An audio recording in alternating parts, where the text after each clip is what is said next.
afternoon, our topic is going to be raising the level of our consciousness in order to do subtle service through the mind. This is one of the most requested topics. This topic will be addressed by Sister Denise, not just for this afternoon, but for tomorrow. So welcome, Sister Denise, and thank you for always being available for our sustenance. Thank you so much, Sister Rose, and it is my great pleasure to be with all of you once again. So what really is higher consciousness? What really is yoga? I think that on the whole, most people have been doing this in a religious way, and we need to bring it from a religious level to a spiritual level. And so we need to differentiate between what is a religious level and what is a spiritual level. Connected with what people are experiencing and what Rose, you were just saying, mostly people feel that what they're doing is not enough, and what can they do to do more? And my feeling is that it's not really about not enough, it's that we need to do it in a different way. So I'd like to talk about what is different or what might be different, and then I would like all of you to experiment with this. When I say a religious way, what I also mean is that we try to connect with God as a religious person would, and that means in body consciousness. So when you try to do something in body consciousness, thinking that it is in soul consciousness, then you find that it doesn't work. And so you put in more effort, you try harder, and it seems to me you use an energy which is like physical energy, the energy of trying harder. Subtlety. What is subtlety? Daddy Janki used to talk to us quite a lot about how this needs to be subtle. We need to be subtle. And subtle means that we have to be completely independent of the things that we experience in life. Because the things we experience in life, which we think of as our actual practical experiences, actually keep us in a body conscious level. So what we have to do in order to reach this higher level of consciousness is to use the knowledge of drama. I think we cannot have yoga without having the proper, or we can say more effective understanding of the knowledge of drama. The aim is to serve through the mind. That means the mind has to be so pure, so completely free from waste thoughts, what we call waste thoughts. And so I need to define these waste thoughts a little bit. Sometimes waste thoughts are defined as thinking about what happened, thinking about other people, thinking about what should be, thinking about what should not have been. All of this is waste thoughts. And the knowledge of drama is a device where you uncouple your emotions from those things that bother you in the past or in the present. And this means that you have to consider everything that has happened to be something that exists so that you can let it go. There is another phrase that I find myself using quite a lot when people ask the question, why? Why did this happen? Why is this person like this?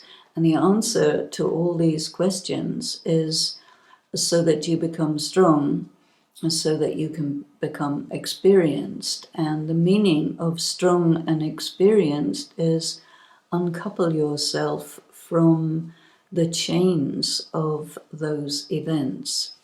Chains in the sense that the events and situations occupy your mind. And when your mind is occupied with something, then your mind is not free. So the knowledge of drama is sometimes compared to a dot. And so a dot means basically you turn it off.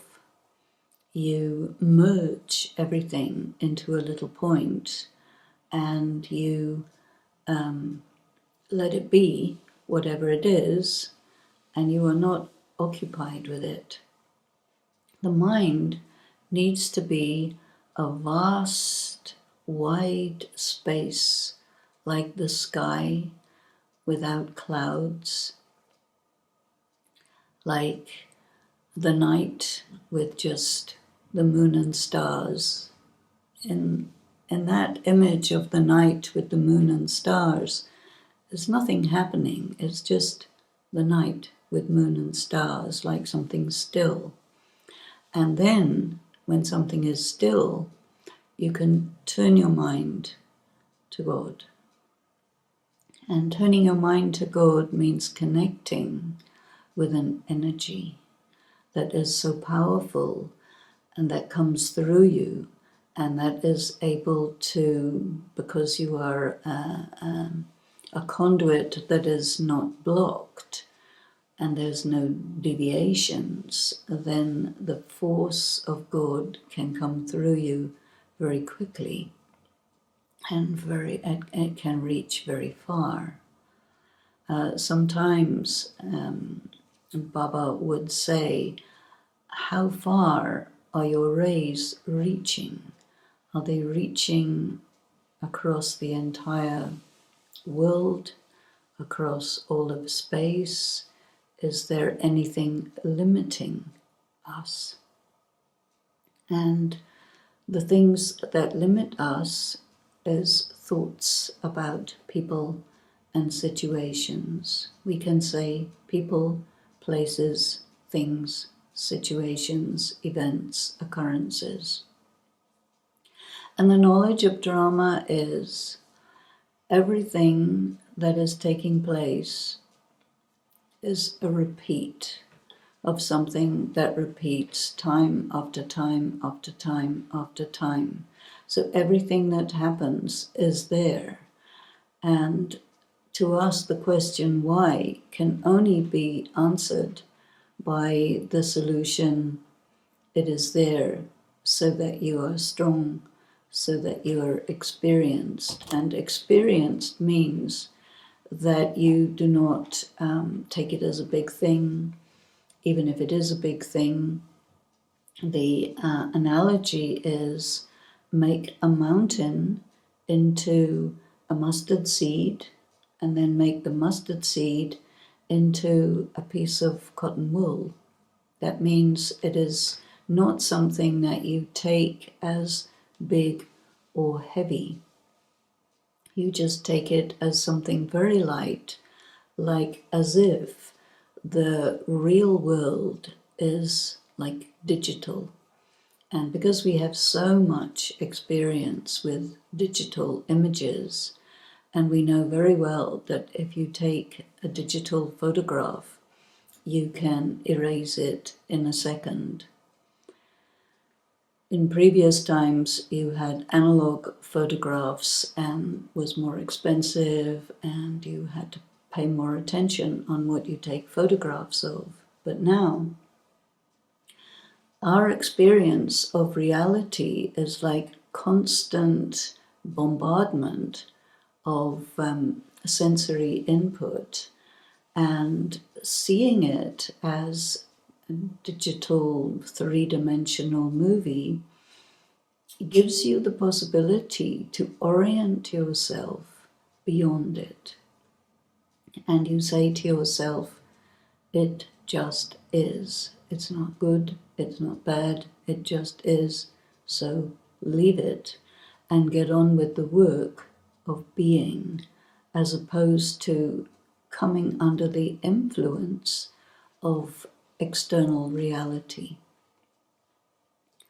We need to create a situation for ourselves where we are under the influence of God and under the influence of our own selves and nothing else. And therefore, in the instructions that are very well known in Indian spirituality and that are often were often mentioned by Dadi Janki, is meditation is to think about the self and to think about God, and not to think about anything that is not either of those two things.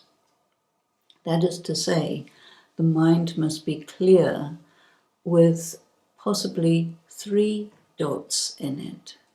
1 dot is either self, the other dot is God, and yoga is the connection between I and God, which is just a switch that is turned on.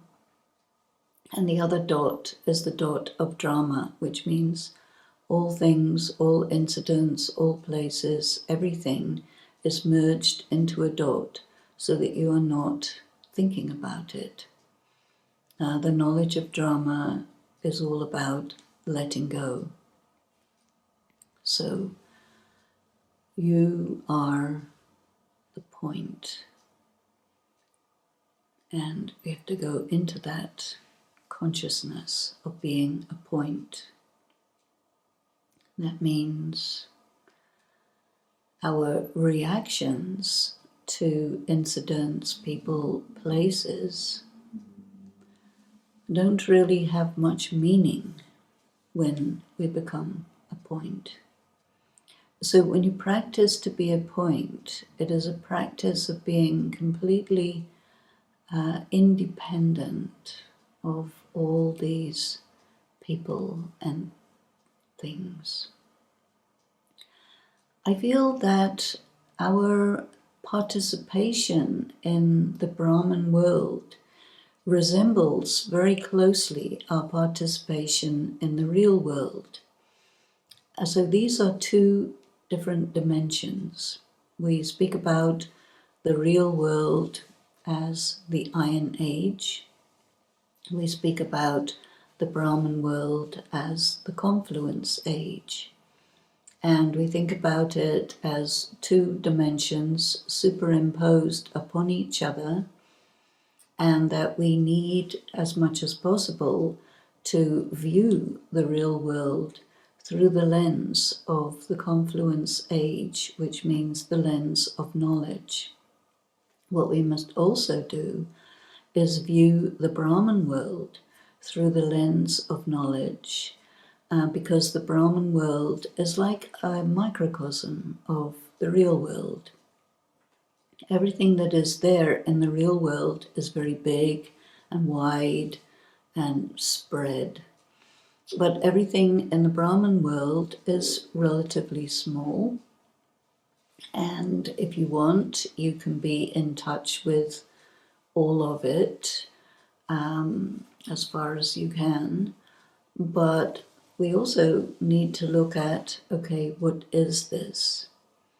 And this is a set of circumstances which are designed to be perceived through the lens of knowledge.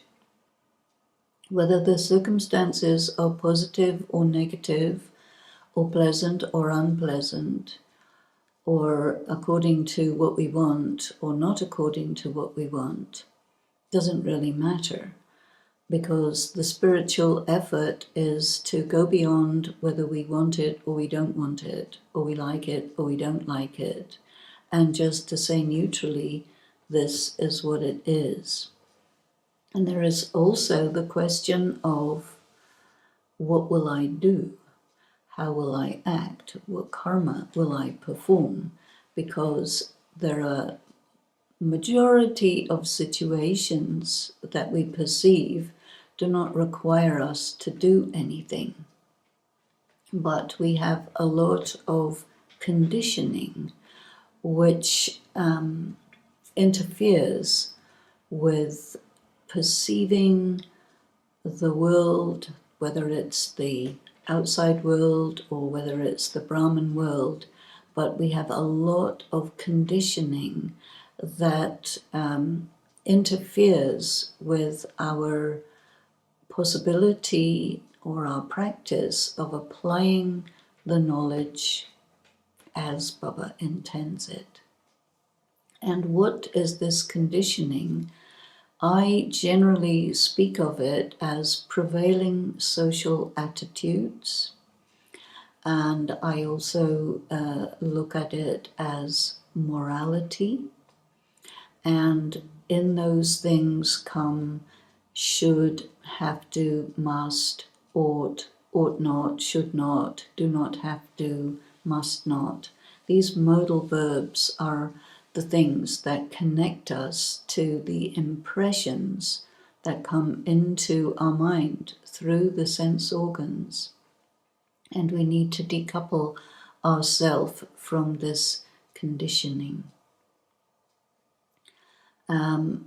And what this means is that we have to be very agile and adept at functioning on multiple levels at the same time without losing the stillness, the detachment, the connection with Shiv Baba, and viewing everything as a detached observer. Because if we do not do that, we cannot have yoga.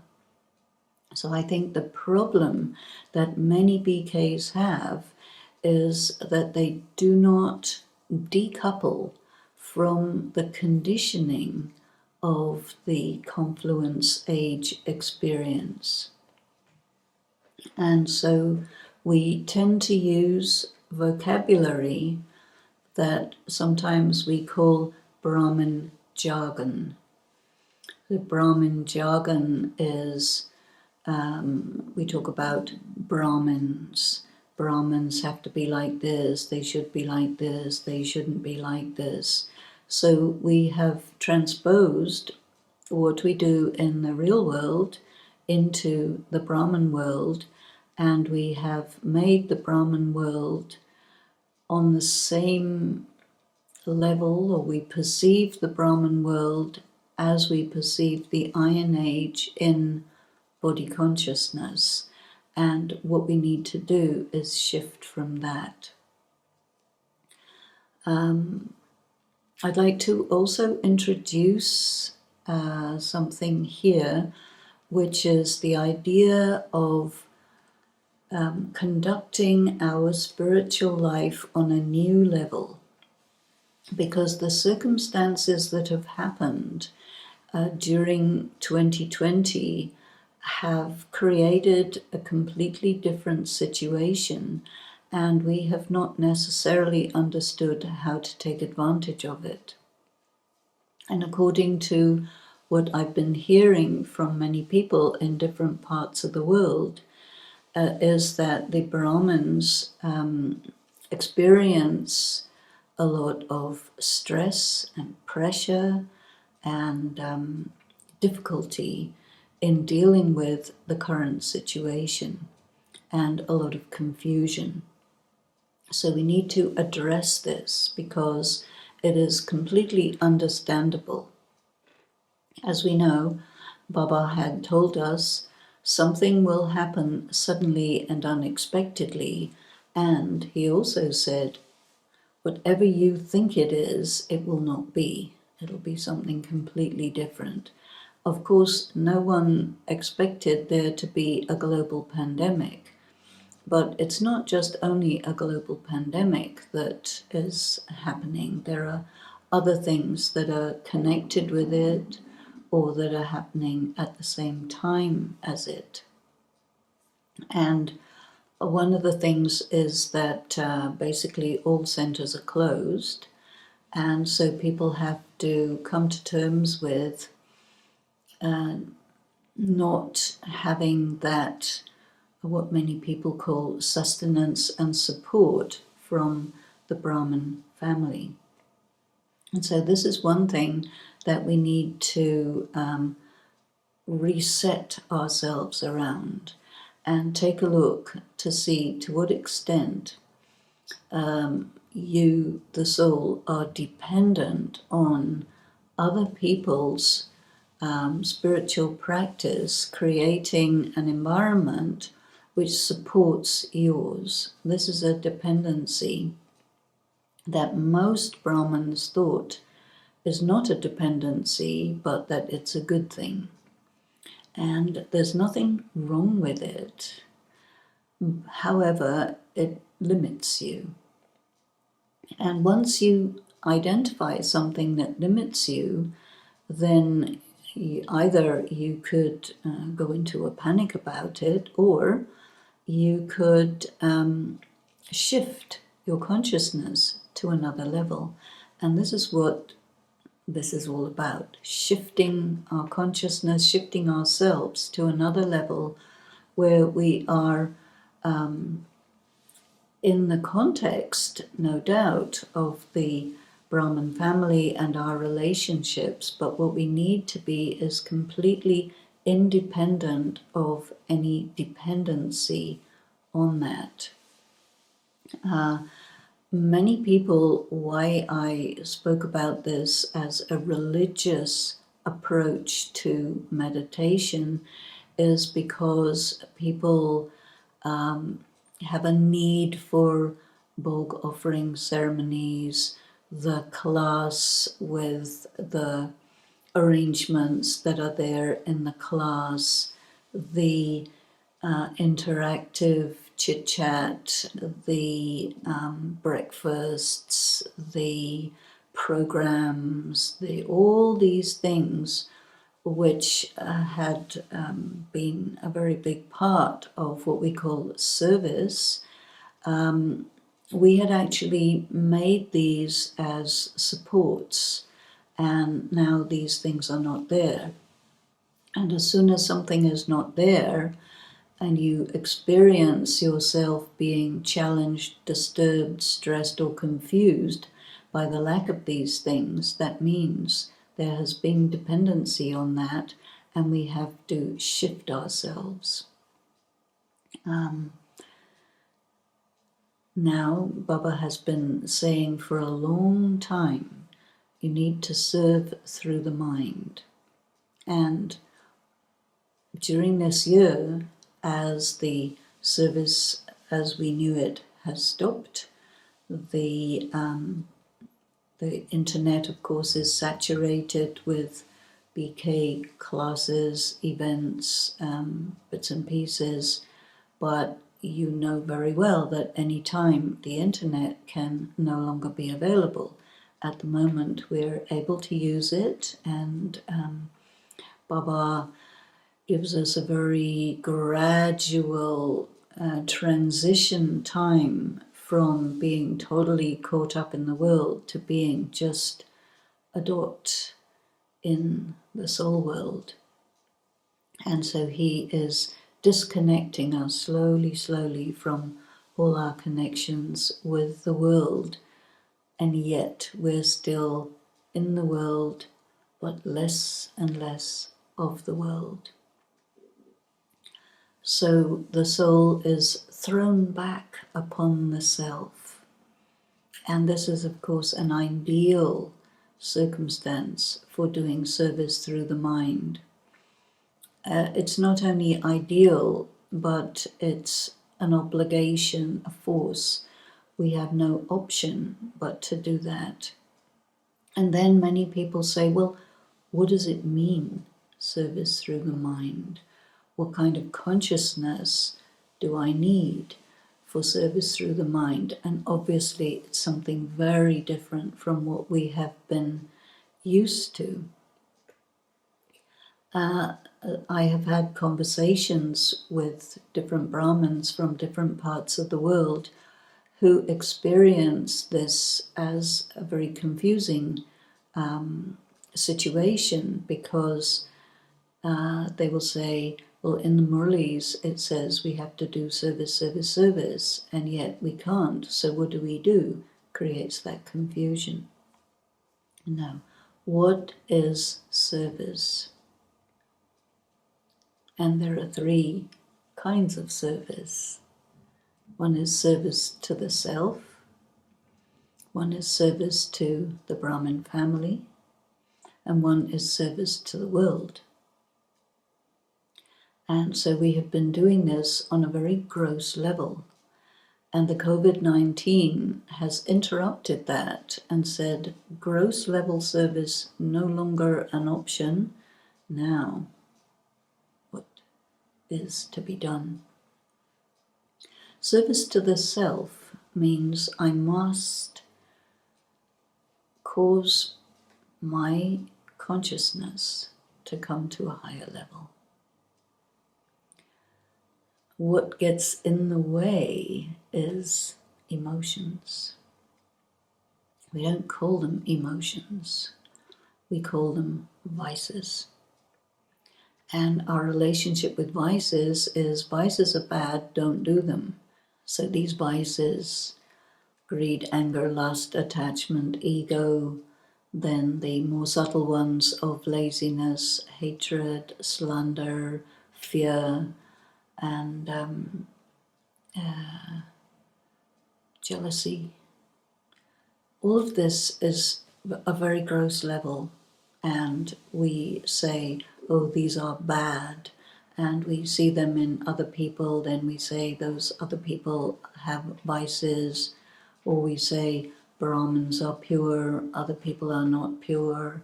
But now we have to see that the level of purity that we had attained this far is only very slightly higher than the level of the rest of the world, only very slightly. And now we have to come to terms with this. We have to bring our level to a point where we can manage all these emotions and feelings and disturbances inside. So I think that this is very important for us to do here in this session, to try to identify these things. And these are sometimes provoked by something of the past coming into your consciousness. Very often we have spoken about this like a karmic account. We talk about karmic accounts as circumstances where we get caught up with a person with whom we have a karmic account, and then we have some difficulties with that person. We experience some sort of suffering through our interaction with that person, or we experience them as a block, or any of these different ways that we speak about these situations as karmic accounts. Now I think we need to talk about them as a force or an emotion that is like a chain, a bondage that chains us to our experience of that situation or that person, and it completely takes over the mind. So raising the level of consciousness means to allow that situation to be what it is, but to process the extremely negative feelings and be quite neutral about them.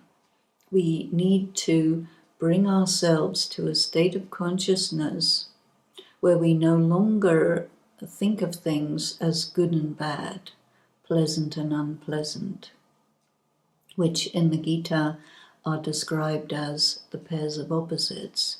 Because as long as we are dominated or influenced or preoccupied by whether something's good or bad or right or wrong or okay or not okay, we cannot really have yoga. Yoga is there when our relationship with all of these things is completely neutral. And the knowledge of drama is a device which enables us to get a perspective on it, where we stop speaking of it in moral terms and we start speaking of it or thinking of it as just a scene in the drama. Sometimes people experience shame and guilt. A lot of people experience that. This is because they are in a scene in drama, playing a role before or during the time in Gyan, which they feel bad about. And then this shame or guilt takes over the soul, takes over the mind, and you are a prisoner of that negative experience. So raising the level of consciousness means to practice using those circumstances whenever they come and use the powers of yoga that you have accumulated thus far to allow the energy of that feeling to pass through you without you getting taken over by it. That means one analogy probably is like an electric shock passes through you. So this is one of the arrangements that is used in torture. It's very common to give the prisoner who they're torturing, to give them electric shock because it creates a great deal of pain. And they will apply the electric shock to the most sensitive parts of the body where there is the maximum amount of pain. And in a similar way, some kind of karmic account or feeling of shame and guilt is felt as intense pain, and then the soul will block it. And you will block it by some or another kind of survival technique, or you will block it by using force to endure the pain in a forceful way, but not to allow the pain to move through you. And this, we're talking about emotional pain here. And there are many Brahmins who do this through sickness. And we see, especially in India, most of this pain is handled in a physical way through physical illness, and the patient in the hospital has to handle the physical illness and maybe the emotions, the emotional distress that goes on at the same time as dealing with physical pain. But what we also are seeing, and that is also very much with the people in the Western world, is that there's a lot of emotional pain involved. And so people talk about mental health, mental illness. That's okay. But I think that we can also look at it as having a hard time dealing with blocked and locked emotional pain. And one thing that happens with yoga is it will unblock and unlock the emotional pain, so that instead of being able to freeze it and throw it to the depth of your subconscious where it normally resides, and maybe it has been sitting there for most of your lifetime, but now all of this is coming up from the subconscious to the conscious mind, and yoga is especially for that, because the purpose of yoga is to finish karmic accounts. And you can put it in other terminology as well. You can say the purpose of yoga is to release blocked negative emotional trauma and let it out, so that the soul is then free. And this is also given the description, sins getting cut or burnt. Now, in religious terms, you always see this word sins getting absolved, and I always have a big objection to that, because nothing to do with absolution or anybody else or Jesus Christ taking away your sins and you don't have to deal with it. No, in Raj Yoga, it's not like that. In Raj Yoga, the negative energy of your blocked emotions, your trauma, the extent to which you have taken sorrow or given sorrow, all of this is locked in your soul and it has to be released. And so when you connect your mind with God, then it will loosen these blocked emotions, and it will continue to do that until it comes out, and then it's gone. And when it's gone, it is called purification. So there is a purgation, a purification of the soul through this means, and it requires the powers of yoga. You require the power of tolerance, because you have to feel the pain of it. You require the power of accommodation, because the pain of it has to pass right through you and come out, and you have to accommodate that. So you have to open yourself up for that. You require the power of discernment, discrimination, and judgment, because you have to be able to identify to yourself what this is, what is happening, and not get confused or panicked about it. You have to recognize, oh, here is a blocked emotion, a negative karma, whatever word you want to use, doesn't matter, but it has to come through and it has to come out, and you have to bear it, you have to endure it, and you have to cooperate with it. Cooperate with it means you have to allow it to find its way out and not block it anymore. You have to face.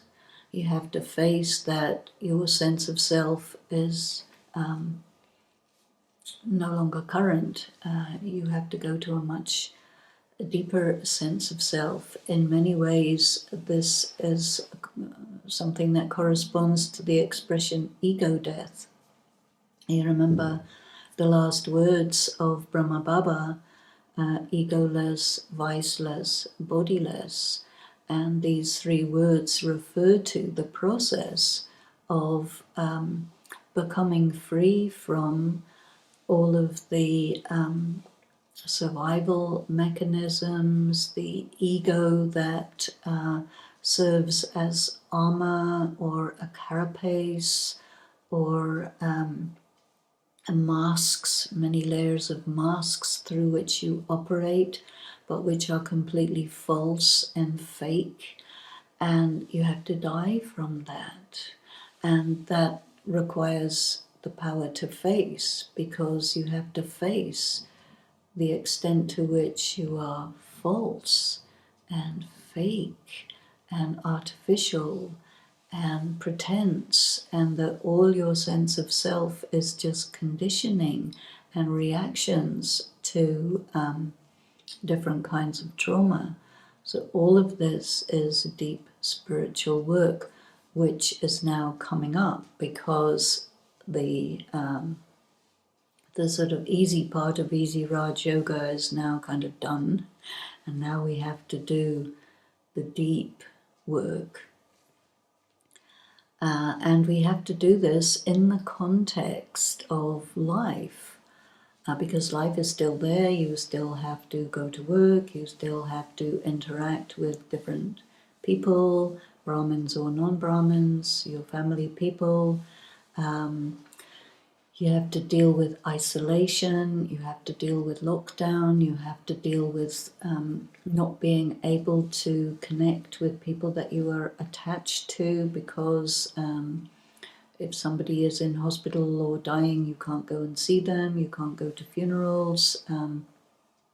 All of these things are really big deals, but they are now the current level of exams, and so we need to think about it all in a different way, because we are not as we were, things are not as they were, and what we are face to face with is the finishing off of ordinary consciousness. Ordinary consciousness is not bad, but it's not why we're doing Raj Yoga. We're doing Raj Yoga so that we can enter into extraordinary consciousness. And the shift from ordinary to extraordinary is the level shifting that we want to do now. So ordinary consciousness is when we're operating out of ego, conditioning, survival skills, behaving in a way that we've been trained to behave, but which doesn't correspond with our essence. You will say yes to things that you don't agree with. You will say no to things that you do agree with. So there is this fakeness that is still there. And so the practice of yoga that we do now cannot be like it was before. It cannot be just sitting in front of different pictures with different kinds of music going on and different kind of commentaries going on, because all of that is theoretical and maybe quite irrelevant because it's not working anymore. So we can say it's obsolete. Another way to look at what is now the situation is to see that all of the structures that we have had in our life up until now has to correspond with scaffolding. And scaffolding is essential when you're creating the edifice. But when the edifice has reached a certain point of readiness, you take down the scaffolding, because then you're not really working with the external structure, you're working with the refinement in the inner part of the building. And so we could say that, okay, now it's time for the scaffolding to come down. We don't need that anymore. But if you are so used to the scaffolding that you think it is the building, then that's going to give you a lot of trouble. Going up and down the scaffolding is not really yoga. It is a device which allows you to get access to the whole building and create the structure that is within the scaffolding. But once it's ready, take down the scaffolding. So in many ways, I think we would have to say that the structures of the confluence age that we are used to, the organization, the systems, the events, all of that is now been, in a way, taken away through the circumstances of the COVID-19. And what it forces us to do is to go to the inner dimension and see that we have actually not paid attention to that to the extent that we needed to. Those who have paid attention are in a good situation. Those who haven't are not in a good situation. And this is why there is so much disturbance, stress, upset, confusion. But no matter, it's okay. What we simply have to do is sit down with ourselves and say to the self, okay, now back to the essentials. What does it mean I am a soul? What does it mean use the knowledge of drama? What does it mean the powers of yoga? How do we do this now? It's almost as if we have to start again from scratch, but we're starting on a ground which is very solid. We have done a lot of pure karma through service. We have created a lifestyle where we have got a good rhythm. We have moved away from a lot of gross dysfunctionality, but there is plenty of subtle dysfunctionality, and there is much dysfunctionality in the scaffolding. And what we need to do now is to really address the dysfunctionality and bring ourselves to that final pure stage that is the essential reason why we study Raj Yoga. So I have covered, I think, what I wanted to cover today, and we'll go further tomorrow. Let us stop for a moment of meditation. We need to think of ourselves as going into meditation without any props at all. It's just I, the self, with my essential self, and connecting myself to God.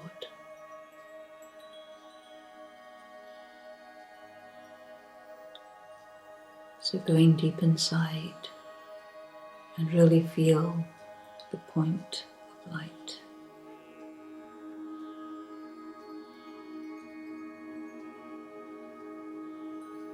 Soul conscious.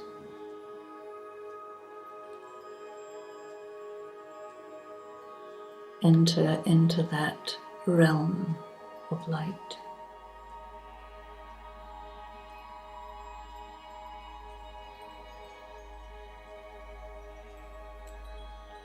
Being completely alone.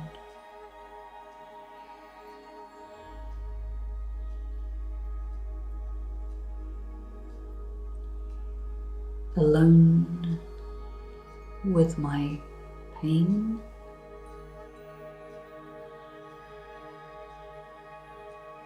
alone with any residual distress, alone and invoking it to come up and see me. Invoking it to present itself to me while I stay in my seat of self-awareness. I do not drop down. I let everything come up.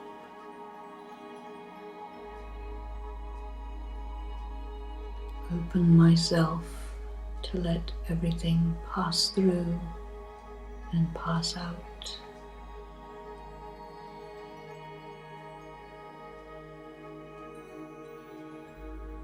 I am in the world of light.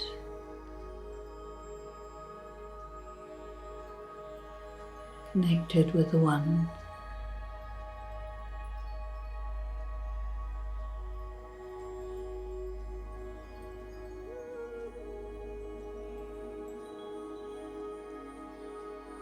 The intensity of that contact, the intensity of the light,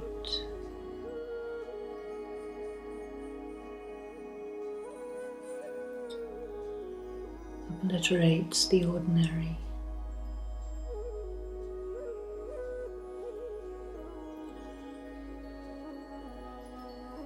I am still, steady.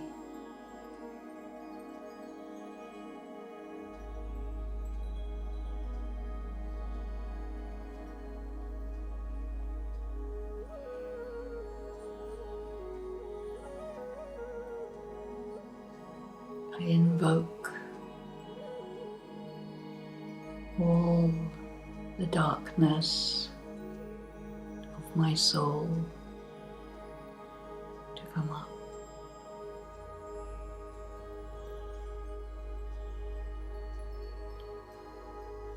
It will not come up during meditation, but afterwards. Meditation is the invocation, calling on the pain, the shame, the guilt, whatever it is, come and show yourself to me. And I prepare myself to make everything of that nature neutral.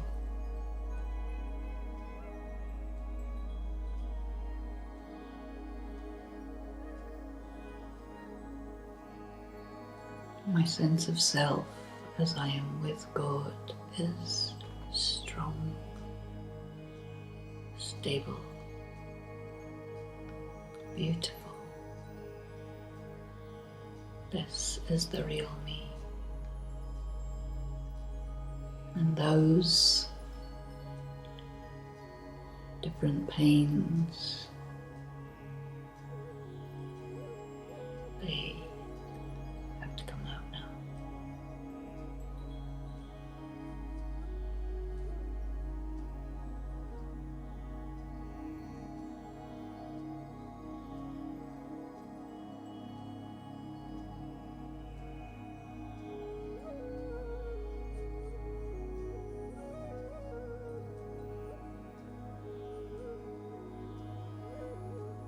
So take time in your solitude and isolation to go into this stage of yoga.